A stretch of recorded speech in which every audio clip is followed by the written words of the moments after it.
Good morning बच्चों। आज हम कक्षा छठवीं विषय हिंदी में हम लोग कल पढ़े थे पाठ 12 सर्वधर्म समभाव। ठीक है, क्वेश्चन आंसर बचा हुआ है। आज हम पढ़ेंगे पाठ 13 आलसी राम।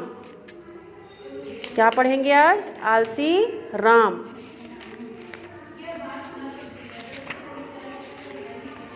देखो, आलसी राम के बारे में यहाँ पे बताया गया है। इसको लिखा है श्री नारायण लाल परमार जी ने। ठीक है, ब्रैकेट में देखते हैं हम लोग पहले कि छत्तीसगढ़ के प्रसिद्ध साहित्यकार श्री नारायण लाल परमार की प्रस्तुत लोक कथा एक आलसी व्यक्ति के हृदय परिवर्तन की कहानी है।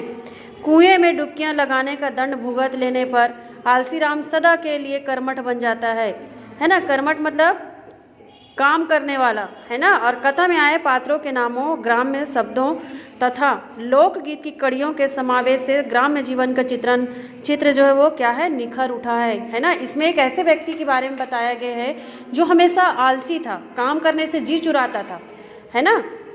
हमेशा सोए रहना, हमेशा खाते रहना, ये सारी चीज़ें, और काम करने पर वो हमेशा आलस दिखाता। तो उसके बारे में यहाँ पे बताया कि उसके साथ एक ऐसी घटना घटी जिसके बाद वो कर्मठ बन गया। मतलब काम करने के, अब काम करना ही उसका एक क्या बन गया था, उद्देश्य बन गया था। देखो, अंगद उसका नाम था। उसका क्या नाम था? आलसी राम का अंगद।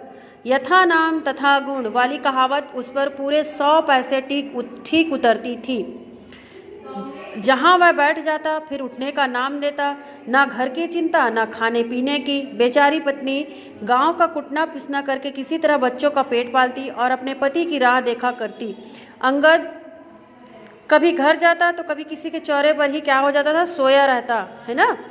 और लोगों को आश्चर्य होता यह देखकर कि गांव का यह स्वस्थ प्रसन्न युवक इतना आलसी क्यों है ना। बात किसी की समझ में ना आती। कभी कोई पड़ोसी उसकी पत्नी से कहता कि यदि घर आए तो उसे भोजन ना देना, है ना। हम लोग अक्सर कहते हैं कि पड़ोस में जब ऐसे कोई व्यक्ति हमको मिलता है तो हमेशा बोलते हैं कि उसको खाने मत देना, है ना, उसको अंदर आने मत देना, घर में रहने मत देना, है ना। वैसे ही उसके पड़ोसी लोग भी कहते थे कि जब वो आए तो घर में उसको घुसने मत देना और उसको खाना भी मत देना, है ना। तब कभी उसके लिए दरवाज़ा बंद रखने की तरकीब की जाती, परंतु अंगद पर उसका कुछ भी असर ना होता था। न वह जेठ में सूखता और न भादों में हरा होता। किसी ने उसे काम पर बुलाया तो ठीक और ना बुलाया तो ठीक।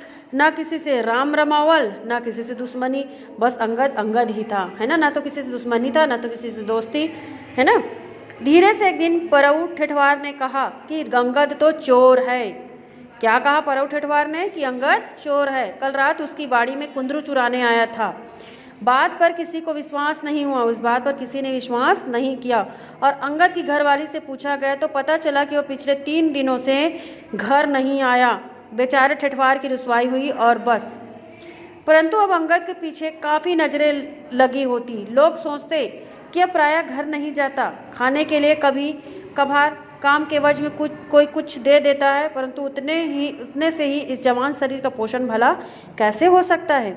परंतु अंगद था कि राग द्वेष से परे जिए चला जा रहा था। अब भादों की रात थी, पूर्णमासी थी, परंतु बादलों के कारण धूप अंधियारी छाई हुई थी। कोचरू पटेल अपनी बाड़ी की रखवाली कर रहा था, है ना।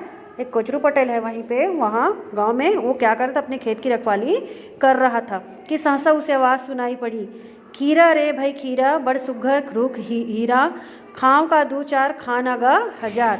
मतलब यहाँ पे अंगद बोल रहा है कि खीरा रे भाई खीरा, बड़ सुघर रुख हीरा, खाँव का 2-4 खाना गा 1000। उसके बाद कुछ खीरे तोड़कर खाए गए और फिर सन्नाटा छा गया। उपर्युक्त कथन का आशय यह था कि वो खीरे के अनमोल पेड़ से मैं 2-4 खा लूँ क्या, पूछ रहा था ना। और क्षणिक अंतराल सी आवाज़ फिर गूंजी कि एक क्या 1000 फल खा लो ना। सुनकर कोचरू पटेल दंग रह गया। पहले सोचा कि कहीं भूत प्रेत ना हो, है ना। वो डर गया कि ऐसा पूछ रहा है और खुद ही खाया जा रहा है। तो बाहर निकलकर ललकारने की हिम्मत न हुई और खाने वाला खाकर चला गया। परंतु प्रातः जब उन्होंने गांव के लोगों से इस बात की चर्चा की तो किसी ने कहा कि हो ना हो सपना देखा होगा। और फिर उस गांव में तथा आसपास कोई ना कोई ऐसा ही सपना कभी कभी देखने लगा, है ना। कभी कभी सभी लोग देखने लग गए। अब माघ आ गया, माघ का महीना था। कछार में कलिंदर लगाए गए थे, रखवाली होने लगी। एक रात को महंगू ने अपनी बाड़ी में सुना निबाड़ी में सुना, कलिंदर रे भाई कलिंदर पाके हवस है सुंदर, खाओ का दो चार खाना गा हजार। मतलब वो भाई कलिंदर तुम सुंदर हो, पक चुके हो, खा लूँ क्या दो चार, एक क्या खाओ ना हजार। और उसके बाद दो चार कलिंदर तोड़कर भागने की आवाज़। इस घटना ने अंगद को चोर सिद्ध कर दिया, है ना। इस घटना ने क्या कर दिया था, अंगद को चोर सिद्ध कर दिया था। और बेचारा गांव में पंचों की बैठक हुई। आखिर इस अंगद को क्या सजा दी जाए। दिखने में तो यह चोर नहीं दिखता। आखिर पंच साहब ने पूछा अंगद से, तुमने चोरी की है या नहीं। मैंने तो पूछ कर ही फल तोड़े थे, अंगद ने कहा। किससे पूछा था, पेड़ से, अंगद ने कहा। पेड़ भी बोलता है क्या, अंगद ने उसका कोई जवाब न दिया। काफ़ी सोच विचार के बाद अंगद की सजा तय हुई, जो गुप्त रखी गई थी, है ना, किसी को बताई नहीं गई थी। दूसरे दिन कोचरू पटेल की बाड़ी में गांव के लोग इकट्ठे हुए। अंगद को एक रस्से से बांधा गया और आहिस्ते से कुएं में उतारा गया। जब अंगद पानी की सतह पर पहुंचा तो ऊपर से एक ने आवाज़ दी, कुआं रे भाई कुआं, तोर नाम ले कांपे रुआं, डुक्कनिया खवाओं का दो चार, खवाना गा हजार। ओ भाई कुआं, तुम्हारे नाम से ही रोए कांपे जाते हैं, दो चार डुक्कियाँ खिलाऊं क्या, दो चार क्या हजार खिलाओ ना।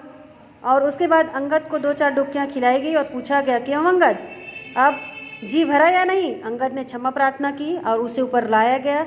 लोग खूब हंसे। अंगद चुप, शर्म में से उसने सिर नीचा कर लिया।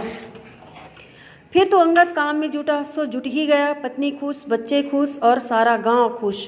परंतु अब भी अंगद आलसीराम के नाम से पुकारा जाता है, जबकि वह रात दिन काम में लगा रहता है।